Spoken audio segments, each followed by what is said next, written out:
Morning dear student, welcome to Shri B N memorial academic online classes. कैसे हैं आप लोग? सब अच्छे हैं बच्चों। हमारा चल रहा था पाठ 9 भगत सिंह। कौन सा चल रहा था हमारा पाठ? भगत सिंह, जिसमें हमने क्या पढ़ा था?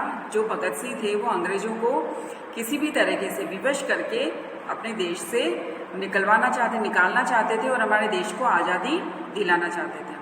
ठीक है, तो जब उनका जन्म हुआ था, जब भगत सिंह का जन्म हुआ था, तब उनके पापा और उनके चाचा को जेल से रिहा किया गया था। यहाँ तक हम लोग पढ़ चुके थे।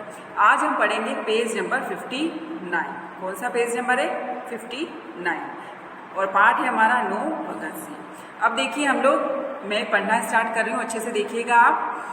अपने विद्यार्थी जीवन में ही भगत सिंह में देशभक्ति की भावना जागृत हो गई थी। विद्यार्थी जीवन में यानी जब वह पढ़ रहे थे, विद्यार्थी थे, पढ़ाई कर रहे थे, तभी उनमें देशभक्ति की भावना जागृत हो गई थी। तब से वही उनमें एकदम से देशभक्ति का भाव आ गया था कि मुझे किसी भी तरह से अपने देश को आज़ाद करवाना है, और वह अपने देश के प्रति समर्पित हो गए थे।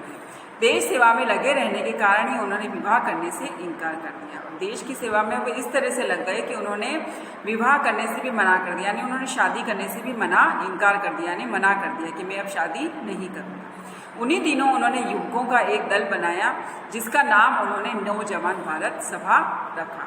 क्या रखा? क्या किया उन्होंने? एक युवकों का, यानी जवान युवकों का एक दल बनाया है ना, एक ग्रुप बनाया, एक समूह बनाया, जिसका नाम उन्होंने नौजवान भारत सभा रखा। भगत सिंह ने इस सभा के नौजवानों में देशभक्ति की भावना कूट कूट कर भर दी। इसमें क्या किया उसने? वहाँ के नौजवानों में, भगत सिंह ने वहाँ के जो नौजवान थे, जो जिस दल में जो नौजवान रखे थे, उनमें उन्होंने देशभक्ति की भावना कूट कूट कर भर दी, यानी बहुत गहराई के साथ, यानी उन्होंने अंदर भर दिया उनके अंदर कि हम लोगों को देश की सेवा करनी है और किसी भी तरह से अंग्रेजों को यहाँ से बाहर निकालना है। हमारे देश को क्या करना है? आज़ाद करना है, उसकी गुलामी से मुक्त करना, अंग्रेजों की गुलामी से मुक्त करना है। भगत सिंह ने अंग्रेजों को डराने धमकाने के लिए और उनके प्रति अपना विरोध प्रकट करने के लिए असेंबली में बम फेंका। अब क्या किया भगत सिंह ने? अंग्रेजों को डराने के लिए, धमकाने के लिए और उनके प्रति विरोध जताने के लिए उन्होंने क्या कर दिया? एक दिन असेंबली में बम फेंक दिया। धमाके की आवाज़ हुई और सारे भवन में धुआं भर गया। क्या हुआ? बहुत तेज बम फूटता है तो क्या होता है? धमाका होता है बहुत तेज धमाके की आवाज़ हुई और सब जगह धुआं ही धुआं भर गया। जो भवन था, जिसमें असेंबली थी, जिसमें उन्होंने बम फेंका था, उसमें बहुत सारा धुआं ही धुआं भर गया। भगत सिंह चाहते तो भाग सकते थे और कोई उन्हें गिरफ्तार नहीं कर सकता था, पर भगत सिंह हंसते हुए वहीं खड़े रहे। क्या था? अब वह चाहते तो भाग सकते थे, लेकिन उन्होंने अपने आप को गिरफ्तार नहीं करवाया और वो वहीं हंसते हुए खड़े रहे। वे तो अंग्रेज सरकार को चुनौती देना चाहते थे। क्या चाहते थे? वे अंग्रेज सरकार को चुनौती देना चाहते थे, है ना, कि अब हम लोग आ गए हैं, अब डरो हमसे। वो चुनौती देना चाहते थे कि हम सब कुछ कर सकते हैं, यानी वो चुनौती देना चाहते थे कि हम लोग सब कुछ कर सकते हैं। उन्हें गिरफ्तार करके उन पर मुकदमा चलाया गया, उन्हें फांसी की सजा सुनाई गई।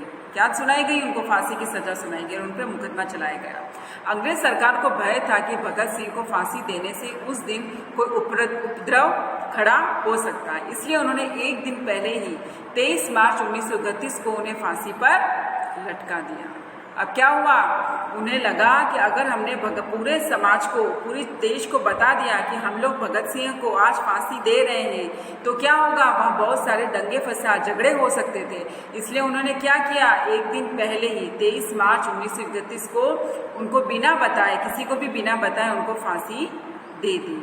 जब भगत सिंह को फांसी के तख्ते की ओर ले जाया जा रहा था, तो सिर ताने हुए वे मुस्कुरा रहे थे। क्या कर रहे थे? उनको जब फांसी के तख्ते पर ले जाया जा रहा था तो वह मुस्कुरा रहे थे, वे हंस रहे थे। जब उनसे पूछा गया कि उनकी अंतिम इच्छा क्या है, तो उस वीर ने कहा, मेरी अंतिम इच्छा है कि इस देश से अंग्रेज सरकार का अंत हो। उनकी अंतिम इच्छा क्या थी? उनकी अंतिम इच्छा थी कि इस देश से जो अंग्रेज सरकार है उसका क्या हो? अंत हो, वो यहाँ से हमेशा के लिए चले जाएं। शहीद भगत सिंह का नाम भारत के इतिहास में सदा अमर रहेगा, है ना, भारत में सदा अमर रहेगा उनका नाम। आज हम लोग सब भगत सिंह को अच्छे से जानते हैं कि उन्होंने हमारे देश की आज़ादी के लिए हंसते हंसते फांसी चढ़ गए थे, है ना। इस तरीके से जो ये हमारा पाठ है वह खत्म हो गया है। अब आपको क्या करना है, इसके शब्दार्थ और कठिन शब्द अपनी नोटबुक में करने हैं। ये क्या है हमारे शब्दार्थ, ये आपको अपनी नोटबुक में अच्छे से करने हैं ये शब्दार्थ। व्याकुल यानी बेचैन, विवश मजबूर, उपद्रव झगड़ा। 4th नंबर देखिए स्वाधीनता आज़ादी। 5th नंबर देखिए कूट कूट कर यानी बहुत गहराई के साथ।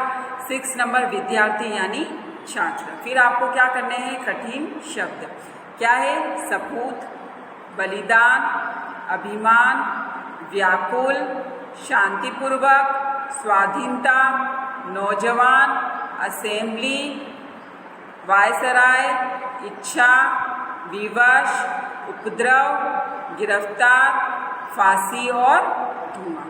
ये सब आपको अपनी नोटबुक में नीट एंड क्लीन वर्क में करने हैं, ठीक है। और यहीं आपका चैप्टर खत्म होता है।